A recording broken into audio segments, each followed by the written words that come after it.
تمہاری روتی آنکھیں دیکھ کر اللہ تعالیٰ کوئی نہ کوئی راستہ ضرور نکال دے گا۔ جو دعا ابھی تک قبول نہیں ہوئی اس کا مطلب یہ تو نہیں کہ وہ کبھی قبول نہیں کی جائے گی، اور جس پکار کا ابھی تک جواب نہیں دیا گیا اس پر مایوس ہو کر نہ بیٹھ جانا کہ اس پکار کو کبھی نہیں سنا جائے گا۔ وہ اپنے بندے کی تڑپ اور تکلیف کو کبھی ضائع نہیں کرتا۔ تمہارا صبر کرنا اور یہ گرتے آنسو اور مسلسل اسی سے ہی مانگنا تمہاری دعا کی قبولیت کے امکان کو بڑھاتا ہے۔ ہو سکتا ہے کہ وہ تمہارا صبر آزما رہا ہو، اور ہو سکتا ہے کہ وہ دیکھنا چاہتا ہو کہ میرا بندہ مایوس تو نہیں ہو گیا۔ جب بے بسی کے ساتھ جھولی اس کے در پر لے جاتے ہو تو وہ کیسے نہیں سنے گا۔ میرا اللہ بہت پیار کرنے والا ہے۔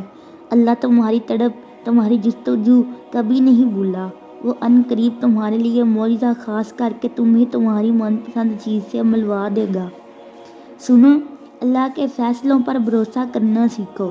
اگر کوئی پریشانی تمہیں ستا رہی ہے، دل اداس ہے یا کوئی فیصلہ مشکل لگ رہا ہے تو اپنے رب سے بات کرو، اسے سب بتاؤ اور دعا مانگو۔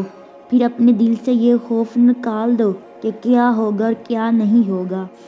یاد رکھو جو بھی ہوگا وہ تمہارے لیے بہتر ہوگا، کیونکہ اللہ سب سے بہتر فیصلہ کرنے والا ہے۔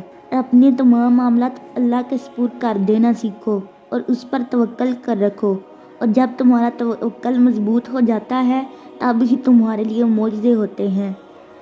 بس تمہیں اپنے لیے معجزوں کا انتظار کرنا ہے، لیکن مکمل یقین اور توکل کے ساتھ۔